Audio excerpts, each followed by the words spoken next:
Pemirsa, proses pemilihan paus yang baru atau konklav akan berlangsung 15 sampai 20 hari setelah paus wafat. Saat ini, Vatikan tengah bersiap menuju konklav. Kami akan membahasnya bersama dengan Duta Besar RI di Vatikan, Bapak Mikhail Trias Kuncayono, dan juga Vikaris Paroki BMV Katedral Bogor, Romo Alfonsus Sombolingi. Selamat malam waktu Indonesia, Bapak Dubes dan juga Romo. Selamat malam, Mbak. Baik. Oke, terima kasih sudah bersedia bergabung di Prime Time News. Bapak Dubes, mata dunia saat ini sedang tertuju pada konklav dan sebagai Duta Besar RI di Vatikan, bagaimana Bapak Dubes melihat pentingnya proses konklav bagi dunia dan warga Vatikan khususnya? Ya, terima kasih banyak, Bapak Alfon. Selamat malam. Selamat malam, Pak Trias. Ya. Semua mata sekarang mengarah ke Vatikan yang sebentar lagi setelah selesainya masa berkabung yang dimulai hari Sabtu kemarin akan segera melaksanakan konklav pemilihan paus baru.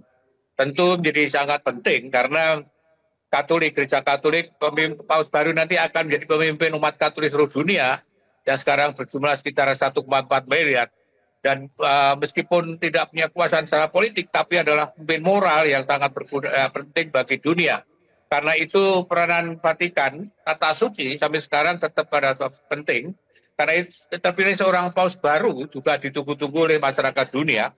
Apalagi perannya selama ini sangat penting dalam percaturan politik global, kalau kita katakan begitu, meskipun dia sebagai pemimpin gereja, tapi seperti Paus Fransiskus atau Paus Yohanes Paulus II dulu, peran dalam dunia global juga sangat berperan, terutama berkaitan dengan masalah perdamaian dunia. Ya, kalau Paus Fransiskus kemarin selain masalah perdamaian dunia, juga masalah lingkungan, juga masalah sosial, masyarakatan itu jadi perhatian.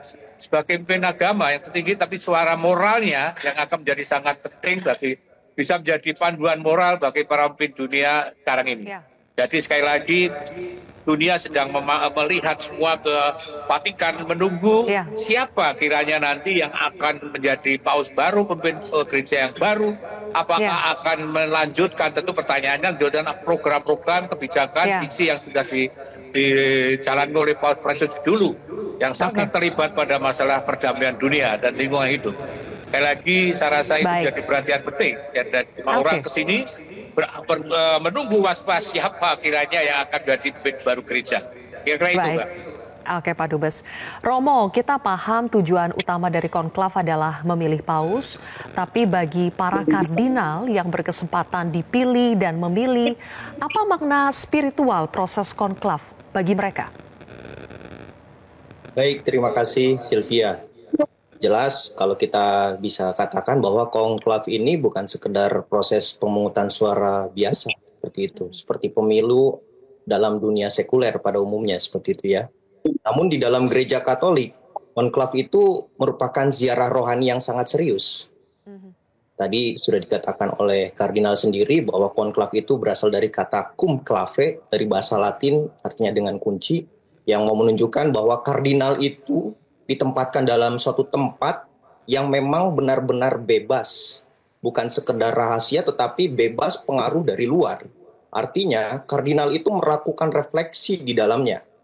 Jadi bisa kita katakan bahwa perjalanan spiritual kardinal itu dimulai untuk melihat harapan gereja universal nantinya.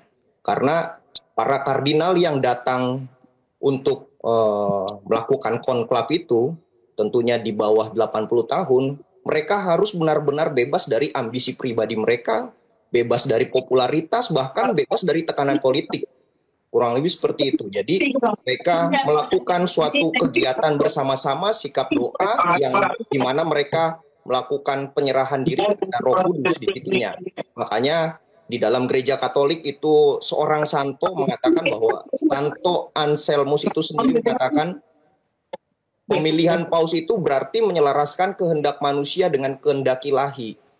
Dan disitulah kita bisa melihat bahwa apa yang dilakukan oleh kardinal itu, mereka benar-benar percaya, sungguh-sungguh percaya apa yang mereka lakukan, mereka bekerja sama dengan kehendak yang ilahi itu. Itulah makna spiritualnya. Jadi bisa dikatakan konklav ini adalah ziarah rohani bagi para kardinal, bukan sekedar para kardinal saja, kita juga yang umat Katolik itu senantiasa berdoa untuk para kardinal sehingga dalam proses ini bisa berjalan dengan baik dalam terang Roh Kudus itu sendiri.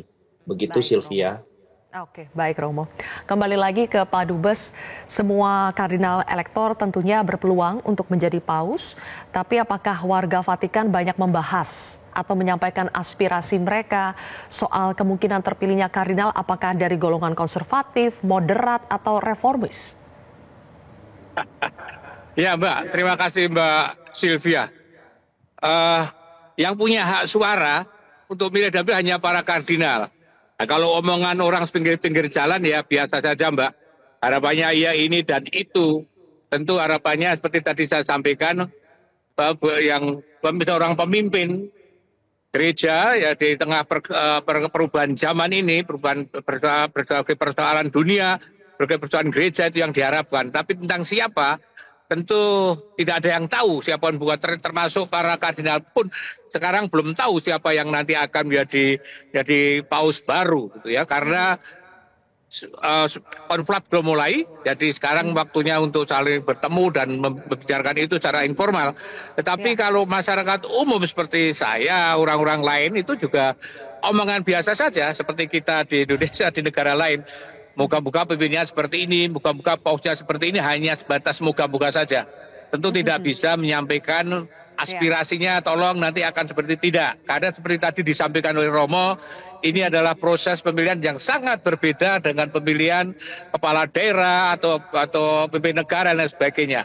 Ini betul-betul sebuah pemilihan yang sangat khas, ya, yang sangat nggak ada yang lain dibanding negara di manapun juga. Sehingga memang hanya para kardinal lah yang punya hak suara dan hanya hak pilih dan dipilih. Umat seperti semua orang akan di para kardinal yang di Vatikan pun yang umurnya lebih dari 80 tahun pun tidak bisa berbuat apa-apa ya, karena tidak terlibat dalam pemilihan nanti. Hanya mereka yang umurnya di bawah 80 tahun yang bisa menyampaikan aspirasinya ya. Itu kira-kira seperti itu. Jadi kita hanya sebatas omongan-omongan aja. Memang di mana-mana orang ngomong-omongan, moga-moga nanti dalam bahasa sekulernya moga-moga moderat, moga-moga orang akan mengikuti perkembangan zaman, moga-moga hanya sebatas pada moga-moga Mbak. Tidak ada yang bisa memastikan menyampaikan aspirasinya. Kira-kira itu Mbak Sylvia. Baik Pak Dubes, dan singkat terakhir kepada Romo, keikutsertaan Kardinal Suharyo dalam konklav kan menjadi kebanggaan ya buat kita Indonesia. Sebagai rohaniwan Romo, apa yang Romo harapkan dari keikutsertaan Kardinal Suharyo dalam konklav nanti? Ya, baiklah Sylvia, terima kasih. Sebagaimana yang sudah diberitakan oleh Kardinal sendiri bahwa beliau akan berangkat 4 Mei yang akan datang ya. Dan saya mendengar ada berita bahwa dia harus dipercepat, tanggal 3 harus berangkat, baru sampai di tanggal 4 Mei. Pada intinya, di sini saya mau mengatakan kehadiran Kardinal Ignatius Suharyo sendiri itu merupakan kebanggaan besar bagi kita umat Katolik di Indonesia, karena ia mencerminkan suara gereja di Indonesia dengan dinamika, dengan keagamaan, dengan tantangan yang kita alami di Indonesia, yang tentunya dari situlah kita diakui dalam tingkat global itu sendiri. Jadi dengan kehadiran Kardinal Suharyo ini, dia memperlihatkan iman Katolik di Asia termasuk di Indonesia. Artinya di sini Vatikan memperhitungkan dalam situasi-situasi di Indonesia. Lalu yang kalau kita lihat kembali dalam Kardinal Suharyo ini ya tentu kita sangat bangga sekali.